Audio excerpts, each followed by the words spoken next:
नमस्कार, मैं हूं पवन त्यागी। 2014 के बाद से जब से नरेंद्र मोदी की सरकार आई है, देश के अंदर बहुत कुछ बदला है। देश ने पहली बार हाई स्पीड ट्रेन देखी है जिसको वंदे भारत कहते हैं। कई एयरपोर्ट, कई एक्सप्रेस वेज देश ने देखे हैं। राफेल जैसे विमान वो देश ने पहली बार देखे हैं। और इसी में ये भी पहली बार देखा है मोदी सरकार में कि किस तरह से आज हमारी सरकार आंख में आंख डालकर बात करती है, चाहे वो यूएन का प्लेटफॉर्म हो, चाहे वो यूरोपीय यूनियन।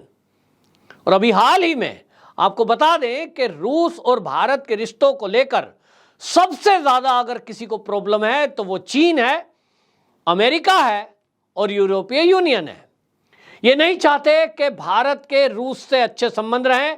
रूस और यूक्रेन के युद्ध के समय से जो ये देश हैं, ये तरह तरह की बंदिशें रूस पर लगा रहे थे और उनकी ये भी कोशिश थी कि भारत भी रूस से सारे संबंध विच्छेद कर दे। लेकिन भारत ने अपने पुराने मित्र रूस का साथ देना बेटर समझा और उसका जो तेल था, कच्चा तेल, उसके आयात के लिए जिस तरह का समझौता किया है वो अपने आप में बेमिसाल सौदा है। और पहली बार सरकार ने जिस तरह का सौदा किया है कि रूस से कच्चा तेल लेंगे, वो कच्चा तेल लाने के लिए जो ढुलाई का किराया है, यानी जो शिप आएगा लेकर के, वो नहीं देना, उसका जो इंश्योरेंस देना होता है जो कि करोड़ों में होता है, वो नहीं देना। और जिसके कारण वो कच्चा तेल भारत में आएगा, उसको रिफाइंड करके भारत उसको उल्टा कई देशों को बेच रहा है। भारत के पास अपना तेल नहीं है। भारत अपने यूज के लिए भी सऊदी अरब से अपना तेल मंगाता है, लेकिन यह पहली बार हो रहा है कि अब भारत दूसरे देशों को तेल बेच रहा है। इससे भारत का अपना जो विदेशी मुद्रा भंडार है वो बढ़ा है। दूसरी तरफ जो सऊदी अरब के ऊपर, अरब कंट्रियों के ऊपर हमारी जो निर्भरता थी वो कम हुई है। और अब आपने सुना ही होगा कि किस तरह से हमारा जो रिजर्व बैंक है उसने सऊदी अरब से टनों सोना खरीदा है। आज की डेट में भारत का विदेशी मुद्रा भंडार जैसे बढ़ रहा है, उसी में अब कहा जा रहा है कि 600 टन सोना इस समय भारत सरकार के पास है। आपको याद होगा कि जब कांग्रेस की सरकार थी तो एक समय ऐसा आया कि देश को विश्व बैंक से लोन लेना था और उसने लोन देने को मना कर दिया, तो हमारे देश का जो सोना था उसको गिरवी रखना पड़ा था। लेकिन आज मोदी सरकार है, ये बदला हुआ भारत है। तो आज हम किसी के दबाव में नहीं आते हैं और अपना फैसला खुद करते हैं। रूस और यूक्रेन के युद्ध के बाद से जिस तरह से अमेरिका, चीन और यूरोपीय यूनियन ये सारे मिलकर के एक हो गए और रूस पर दबाव डालने की कोशिश की थी, उसमें भारत ने यह दिखा दिया कि ना हम यूक्रेन के साथ हैं, ना हम रूस के साथ हैं, ना हम यूक्रेन के विरोध में हैं, ना हम रूस के विरोध में हैं। हमारा स्टैंड क्लियर है कि हमारे दोनों से संबंध रहेंगे।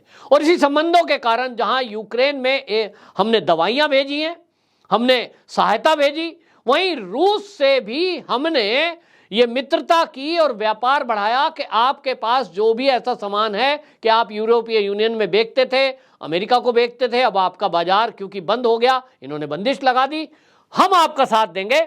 और उस साथ देने में जिस तरह का तेल का आयात हो रहा है, आप देखिए कि रूस और यूक्रेन के युद्ध के बाद दुनिया के कई देशों में इसका असर पड़ा, लेकिन भारत में आज भी जो तेल है यानी पेट्रोल का अगर मैं आकलन कर दूं तो वो 100 रुपए के आसपास स्थिर है। और इसका एक बड़ा कारण है कि मोदी सरकार की विदेश नीति, मोदी सरकार का व्यापक दृष्टिकोण और हमारा स्टैंड जो आज है। आपको बताएं, जो यूरोपीय यूनियन के सर्वोच्च प्रतिनिधि हैं विदेश नीति पर, उनका नाम है जोसेफ बोरेल। जोसेफ बोरेल ने एक बयान दिया और जोसेफ बोरेल ने एक बयान दिया, उन्होंने कहा कि देखिए, हमने जो है यूरोपीय यूनियन ने मिलकर के रूस पर प्रतिबंध लगा रखा है कि रूस से हम व्यापार नहीं करेंगे, लेकिन रूस से कच्चा तेल भारत ले रहा है, फिर उसको रिफाइंड करके वो यूरोपीय यूनियन के देशों को बेच रहा है। और ये गलत हो रहा है, ये नहीं होना चाहिए और इस पर प्रतिबंध लगना चाहिए।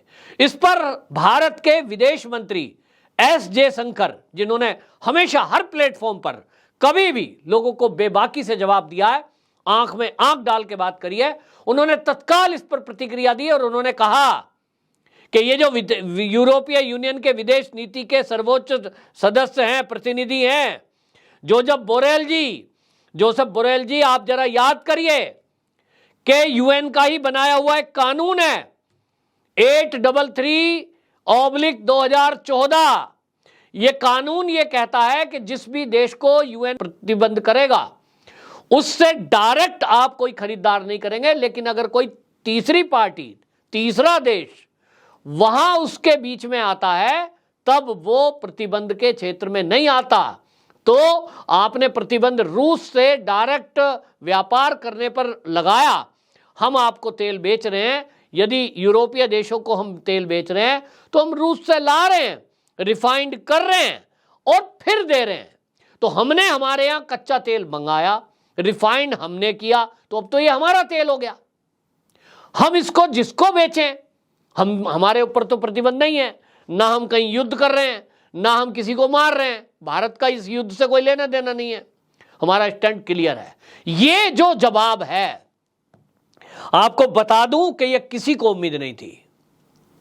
अगर इसकी जगह आज मोदी सरकार की जगह कोई और सरकार हुआ होती, सबसे पहले तो जैसे ही यूरोपीय यूनियन देशों ने आंख दिखानी शुरू की, जैसे ही अमेरिका ने घुड़की देना शुरू किया, अरे आप कैसे रूस से संबंध रखोगे, चलो यूक्रेन के पक्ष में वोट करो, आओ जरा, तुरंत हाथ जोड़ के खड़े हो जाते थे। जी जी, अमेरिका ने डांटा है, अमेरिका ने कहा है, तो भाई हमें वही करना है जो अमेरिका चाहता है, अमेरिका को नाराज नहीं कर सकते।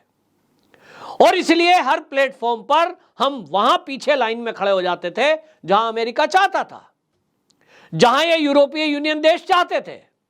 लेकिन आज भारत का स्टैंड बिल्कुल क्लियर है और इसी के कारण से आप देखिए कि रूस की इस मित्रता और रूस के साथ संबंधों को लेकर जो मोदी ने निर्णय लिया, इसी के कारण रूस ने हमारे देश को जो रक्षा प्रणाली S-400 दिया, वो S-400 प्रणाली हमें चीन से भी बेटर क्वालिटी दी है और चीन से भी सस्ती दी है, अमेरिका से भी सस्ती दी है। क्योंकि अमेरिका तो ये सोच रहा था कि भारत को चाहिए और भारत तो अमेरिका से ही रिश्ते रखता आया है, कांग्रेस सरकार ने तो यही किया है, तो बार्गेनिंग करूंगा, मनमर्जी के पैसे लूंगा। लेकिन ये तो मोदी जी हैं, अमेरिका को कह दिया भाई तुम्हारा एकाधिकार नहीं चलेगा, हमारे पास हमारा पुराना दोस्त है, और डील कर ली रूस से। रूस से S-400 आ रहा है, अमेरिका से बेटर क्वालिटी आ रहा है, अमेरिका से दूर तक मार करने वाला आ रहा है, एक साथ में कई लक्ष्यों को भेदने वाला आ रहा है। और मजे की बात यह है कि जब एक ही देश दो देशों को कोई सामान बेचता है और उसमें सीमा लगती हुई हो या दुश्मन देश हो, तो वो टेक्नोलॉजी साथ में नहीं दी जाती। और इसीलिए रूस ने वहां वो चीन को भी S-400 दिया है, लेकिन भारत की बात को आगे रखा है। भारत को अगर चीन को उन्होंने 300 किलोमीटर तक की मार करने का S-400 प्रणाली दी है कि वो मिसाइल वहां तक मार कर सकती है 300 किलोमीटर तक, तो भारत को 600 किलोमीटर तक मार करने वाली ये S-400 प्रणाली दी है और सस्ती दी है। यह है मोदी की विदेश नीति, यह है मोदी की कूटनीति, और यह है मोदी के मंत्रिमंडल में जो हीरे बैठे हैं। मोदी जी के मंत्रिमंडल में आज आप सोचिए, कोई कल्पना कर सकता है जिस तरह से एस जयशंकर विदेशी यात्राओं पर जाते हैं और कैसा एक देश को हमने इकट्ठा करके रखा है। अपना स्टैंड बिल्कुल क्लियर, और आप उनकी बात सुनते होंगे, एक एक नगीने मोदी जी के मंत्रिमंडल में है, चाहे वो रेल मंत्री हो, चाहे फिर वो स्वास्थ्य मंत्री हो, फिर चाहे वो सड़क परिवहन मंत्री हो। वो आज आपको ऐसा दिखाई देगा कि मोदी जी के मंत्रिमंडल में आपको कोई ऐसा व्यक्ति नहीं दिखाई देगा। ये देश में पहली बार हो रहा है। मोदी जी के सरकार के 9 साल पूरे हो रहे हैं। इस 9 साल के अंदर मोदी जी की सरकार में जो जो हुआ है, मोदी की सरकार ने जो जो इस देश में किया है, उस देश के अंदर तो हम उस चमक को देख ही रहे हैं।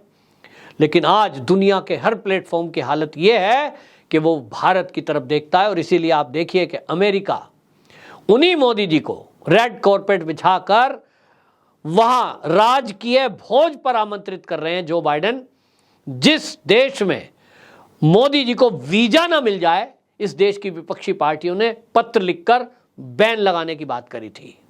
सारी पार्टी मिल गई, मोदी को मत देना जी वीजा, मोदी अमेरिका ना आ जाए, ये तो सांप्रदायिक है।